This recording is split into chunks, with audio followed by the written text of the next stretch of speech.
सचान द्वारा लिखित ये दूसरा उपन्यास और चौथी किताब है। ये उपन्यास 2020 में हिंदी युग से आया है।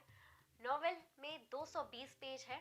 हम सब जिंदगी की आपाधापी में यह भूल जाते हैं कि हमने अपनी डायरी में अपने सपनों को भी लिखा था, लेकिन दाल रोटी कमाने के चक्कर में वो डायरी धूल खाने लगती है और हम भी एक रोबोट की भांति जीवन जीने लगते हैं। ये कहानी भी ऐसी ही व्यक्ति चंद्र प्रकाश गुप्ता की है, जो संगीत को भगवान समझता है, लेकिन जब वो अपनी लक्ष्मी और सरस्वती के सपने को पूरा करने के चक्कर में अपने ही भगवान की पूजा करना भूल जाता है। लेकिन किसी अघोरी बाबा से जीवन नश्वर है सुनकर उसके अंदर भी अपने सपनों को पूरा करने की हिम्मत बढ़ती है। ऐसा नहीं है कि ये किताब सिर्फ सपनों को पूरा करने की जद्दोजहद में खत्म हो जाती है, बल्कि इस किताब में बाप और बेटी के रिश्तों को भी बड़ी ही खूबसूरती से दिखाया गया है। इस वजह से इस किताब का नाम भी पूरी तरह सार्थक हो जाता है। तो करेंगे बुक पर बात, लेकिन before watching video, if you had not subscribed our channel, please do subscribe and don't forget to press the bell icon. Hi, I'm Oshi Sahu and you're watching Book Buzz.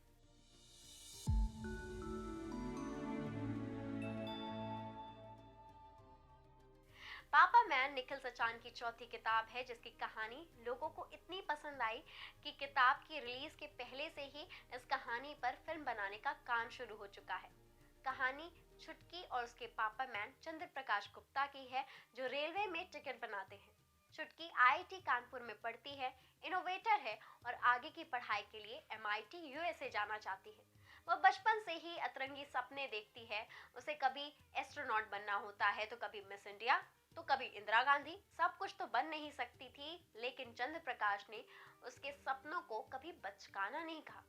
उन्होंने छुटकी को ये कभी नहीं बताया कि एक सपना खुद चंद्र प्रकाश ने भी देखा था, बंबई जाकर सिंगर बनने का, जिसे वह अपनी बेटी छुटकी के सपनों को पूरा करने की जिद में छिपा गए। चंद्र प्रकाश ने न जाने कितने लोगों को टिकट बनाकर रेल से उनके गंतव्य तक पहुंचाया, लेकिन अपने सपनों के शहर बंबई का टिकट कभी खुद नहीं काट पाए। ये कहानी उन्हें भूले बिसरे सपनों को पूरा करने की कहानी है। ये कहानी एक पिता की है, एक पापा मैन की है, जो अंदर से कोमल सी माँ ही होती है, लेकिन पिता होने की जिम्मेदारी के चलते ये बात अपने बच्चों से छिपा जाते हैं। कहानी में कानपुर की खालिस भौकाली है, कटियाबाजी और बकैती है। पिंटू और छुटकी की लव स्टोरी भी है। पिंटू आईआईटी में पढ़ता है, लेकिन आईआईटी में पढ़ने वाली छुटकी से प्यार कर बैठा है। उसका दोस्त अन्नू अवस्थी उसे कानपुर का रणवीर सिंह बताता है और अपने पिंटू भैया की लव स्टोरी को सफल मकान तक पहुंचाना चाहता है। एक बाप और बेटी दोनों के अपने सपने हैं और दोनों ही पूरे होने हैं। इसी की कश्मकश का नाम है पापा मैन। कहानी की बात करूं तो आईआईटी कानपुर में पढ़ने वाली छुटकी चंद्र प्रकाश जी की छोटी बेटी है। आधुनिक ख्यालों वाली ये बेटी अपने पापा को सबसे अच्छा दोस्त मानती है, तभी तो बियर पीनी है या वाइन, ये सब यही डिसाइड करती है। फिर दोनों बाप बेटी बैठकर एक साथ पीते हैं और अपने सपनों की बातें करते हैं। कहानी भले ही काल्पनिक हो, लेकिन नए दौर में उच्च मध्य वर्गीय परिवार में इस तरह के चलन बढ़ रहे हैं, जहां बाप बेटा या बाप बेटी के बीच वो दूरियां नहीं रही जो पहले हुआ करती थी। कहानी आगे बढ़ती है और छुटकी के सपने भी पंख पसारने लगते हैं। छुटकी का सपना अमेरिका जाकर पढ़ाई करने की है, लेकिन मोहल्ले का ही पिंटू छुटकी के प्रेम में लट्टू है। वही दूसरी तरफ चंद्र प्रकाश जी ने इस उम्र में भी बंबई जाकर सिंगर बनने के सपने को जिंदा रखा है। कहानी का सबसे मजबूत पक्ष ये है कि इसका कॉन्सेप्ट बहुत अच्छा है। कमजोर पक्ष की बात करें तो किताब में पंच लाइन की कमी है।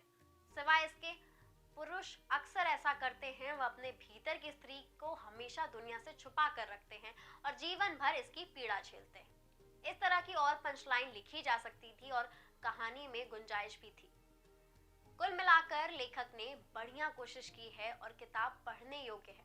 आपको बता दें, पापा मैन पर एक बॉलीवुड फिल्म भी बनने वाली है और इसे डायरेक्ट करने वाले हैं पिंक फिल्म के डायरेक्टर। उम्मीद है आपको ये वीडियो पसंद आई होगी और ऐसे ही बेहतरीन वीडियो के लिए हमारे चैनल को तुरंत सब्सक्राइब करें। सायोनारा।